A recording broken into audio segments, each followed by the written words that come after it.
My name's Bonnie Burstow, and I'm the author of the book, and I have been studying and critiquing psychiatry for over 30 years.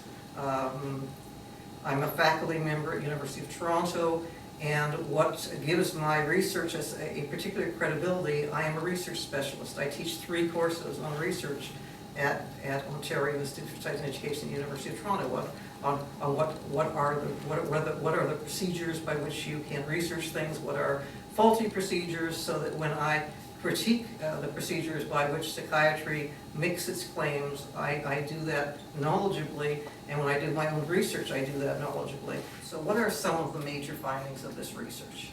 Okay, finding. Despite over a century of looking for it, not a single so-called mental illness has an established physical foundation. Not one.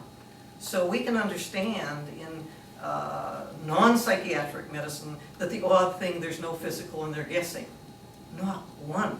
All of it is guesses. All of these are what's called putative diseases, like act as if they are diseases. Another finding, none of the psychiatric treatments correct chemical imbalances, but in fact create them. Now that's very serious because governments pay for those drugs and encourage those drugs that psychiatry then prescribes in institutions, outside of institutions, in promotional ads, and none of them do what they are claimed to do.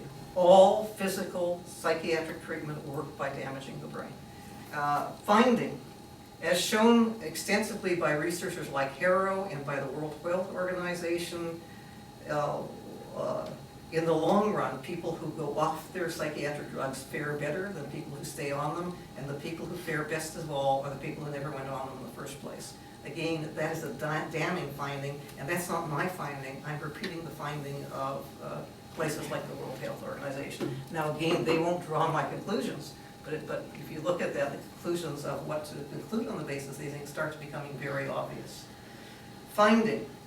Research standardly produced by the industry, whether the drug companies or the ECT industry or academic psychiatry, ranges from badly substandard to consciously manipulated. I've gone through, as a skilled researcher who trains people how to research, I've gone through these things meticulously, and substandard is the very best you get. The very best you get. This is alarming. Finding. A conflation of 2 state powers is happening with psychiatry and illegitimate abusing of parents' patriae and protection of the peace. That is, if every time you're scared of somebody and you decide they're dangerous to others, you can say, now this treatment's for their own good. You have fused 2 different concepts, 2 different state powers, and people are being trapped by that fusion, illegitimate fusion of 2 state powers. Finding. Mechanisms to protect people's rights, far from protecting them, are in point of fact one of the ways in which people's rights are curtailed, this while creating the appearance of rights. Primary recommendations of the research are the relationship between psychiatry and the state should be gradually phased out. Now that's a huge recommendation. Now when I say gradually, it's because we set this up and people have no place to go. If we just, it would have to be gradual, but there's actually no validity to what we set up, and so we have to start building in other things that make sense, bit by bit, and dismantling. What to replace it with? That's the longest chapter in my book, and I think we need once again to go back to community. That we should not be having, not only should we not be having psychiatrists, we should not be having experts in charge of how people live and what goes on. We should not be having, people should not be going to professional strangers. This should not be the line of attack. Maybe we need a few professional strangers. We do not need the armies of professional strangers. We need to create real community with services vested in that community where everyone gets some training on how to help other people. And non-professionalized, pluralistic services is what my recommendation is, that are participatory and are arriving to the community and purport to go back to the community. And by community, I don't mean Cambridge. I mean the real community. So another recommendation is that insofar as none of what is called psychiatric medication is in fact medical, over time these substances should be eliminated from what doctors are allowed to prescribe. And again, over time, as people are hooked on these drugs, they can't just go off. For similar reasons, ECT should not be part of any medical repertoire. So these are huge findings and huge recommendations, and I will be saying more about them in the book launch, but I'm aware I've spoken for quite a long time, and it's time for you to hear from the next speaker. So it's my pleasure to introduce Cheri DiNovo, and who needs no introduction. I just wanted to say we all owe an incredible debt of gratitude, no matter what we think, to someone who's willing to take the hard road, the lonely road, the incredibly, I would say, revolutionary road of challenging such a megalith and doing it so systematically and so scientifically. Really, in a sense, one would say using the master's tools against the master. How else did I come across Bonnie?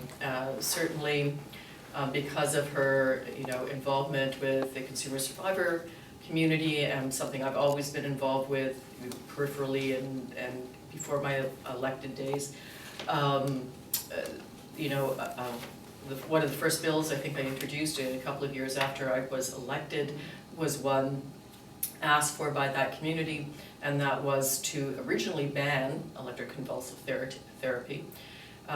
When I ran that past my colleagues at Queen's Park, the pushback was so phenomenal from all sides, and the inundation of letters, as you can imagine, from people who thought they were helped by ECT, etc., was so phenomenal. Everybody got very cold feet. So the fallback was, okay, we can't ban it, let's at least delist it. Even that, although tabled, had virtually no support in the House, which is, I think, a pretty troubling sign of where our elected officials are and where our government is at and who influences who.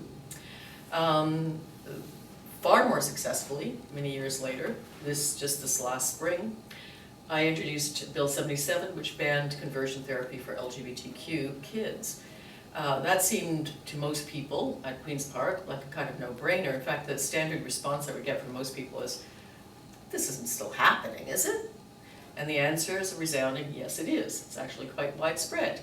And I found out that it was quite widespread by being part of the Gay Straight Alliance Committee when we looked at that legislation. We traveled around Ontario, and we had many psychiatrists come and testify, some of whom their entire practice was conversion therapy, usually religiously tinged, but conversion therapy, and they claimed great success in turning queer kids straight. Again, this is last spring, so we're not talking about the 1950s here. But certainly there's, kind of the tip of the iceberg of, in terms of the state and psychiatry, the state and, if you want to call it, mental health of our children. And children is something that I want to raise too, because just like any expanding business under capitalism, so there's an expanding business by Big Pharma to exploit new markets. And one of the most terrifying new markets that is being exploited are our children.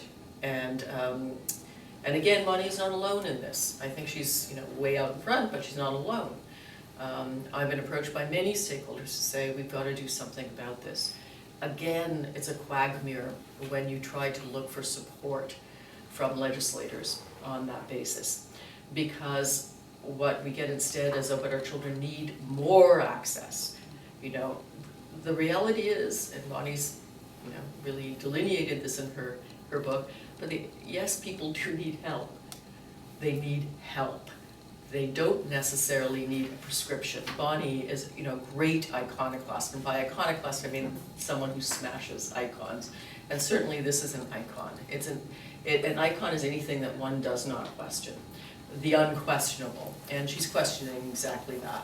A system which has come to be assumed as being real, efficacious, if not altruistic, and she's saying, wait a minute, but she's building on a tradition of doing just that, of true research that goes back, as I say, decades. So I say Dr. Burstow's book is a must-read for lawyers and other professionals. She simultaneously presents a close-up and a panoramic view in reviewing the historic and present context, challenging the foundational assumptions being advanced under the banner of mental health. The legal regimes which empower doctors, hospitals, judges, police, and review panels to decide on the mental status and deem someone quote-unquote mentally ill, which necessarily lead to restrictions and loss of liberty, are all based on an implicit assumption that psychiatric diagnoses and medications are quote-unquote cures, and that all of this has an evidentiary and actual factual foundation. So it's very helpful for lawyers in our position trying to assist our clients advocate for an outcome they want, to have a knowledgeable, well-respected Dr. Burstow with all of her credentials from very well-respected institution, having done all of the research herself on the front lines and observed these proceedings, was able to give us that experience and that critical perspective,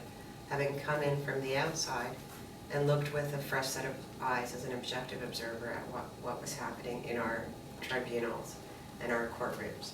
So we are hopeful, and we believe that Bonnie's perspective and her book will spark a critical consciousness and awareness, leading to resistance and change from within and outside the profession and legal institutions. Julie has a very special relationship to this book, and if you people remember, the book begins with the story of a young man who came into the system and at age 15 and was had so many drugs thrown at him and so much drugs over such a long period that he lost any ability to enjoy his life or to even navigate his life, and he killed himself. Okay, after a number of years. How I came by those files is I said, whoever, I would like people's files, if anyone wants to give me their files, and whoever gives me their files first will be what I use as an entry point to this book. This is Julie's son, and it was the files that she had related to her complaint to the College of Physician Surgeons. So with that said, Julie, would you like to say a few words? In terms of Bonnie's book, I know that it's very important to the survivor community because those are the voices that psychiatry seeks to silence, but they're the very voices that are the most knowledgeable. They are the voices that know firsthand what psychiatry is about. But I am here on behalf of someone who wasn't a survivor, who didn't survive, and there's plenty of people who do not survive. My son was a sensitive young man who believed what he was being told. He believed that he didn't have a future, that he had some chronic illness, that he should reduce his expectations and drop out of Trinity College and all the nonsense that I now found out about. So Bonnie's book was so important to me because even though there were thousands of people who could have been Kevin in the book, it was in Bonnie's unbelievably articulate and well thought out words that his truth was spoken. And that's really important to me.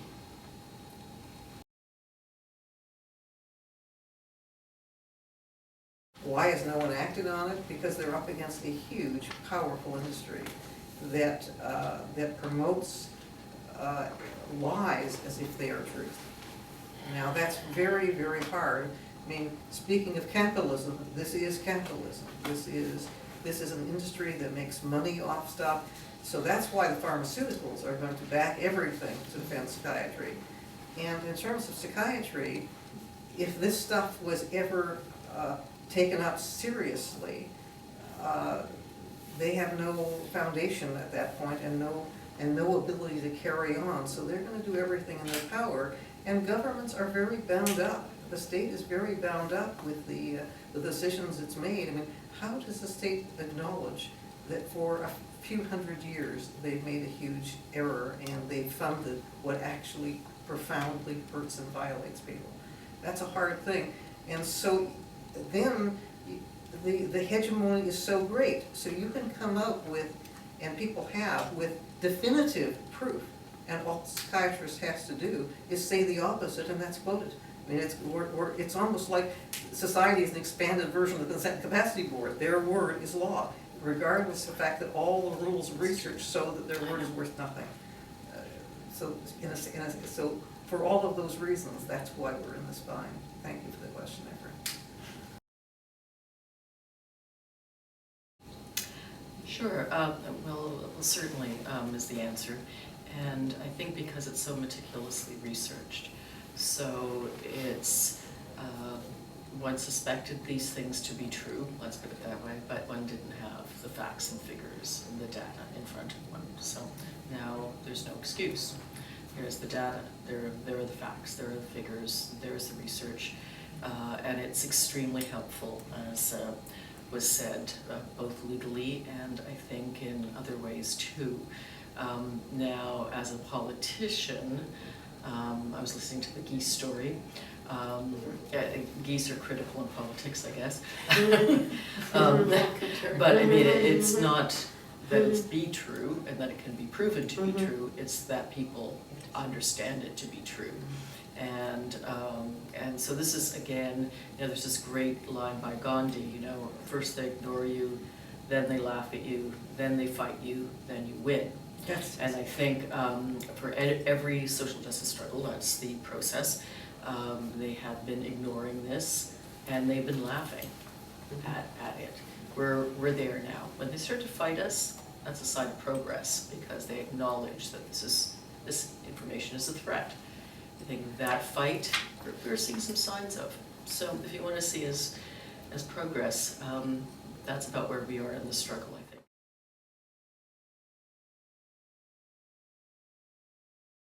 So actually, upon much reflection, I have to be careful because I am a member of the bar and I have to be respectful of the tribunals in front of which I appear. So I can't actually say that they should be raised to the ground. But I think that actually, so I'm not saying that, but I think the solution is that we do need to start all over with a different adjudicative forum. And I do think that superior courts may be a better forum. In the US, if somebody wants to commit someone to a psychiatric facility, that is a state actor, it's the prosecution.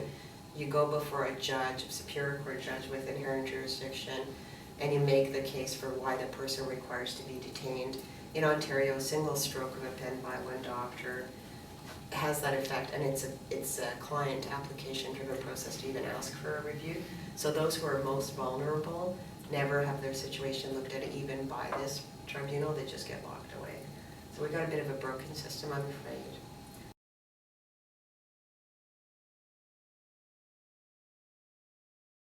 When geese are flying in a direction where they need to change direction, it's called the critical honk.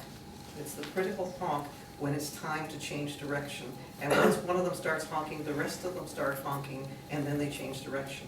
How many geese does it take to change direction? 40%.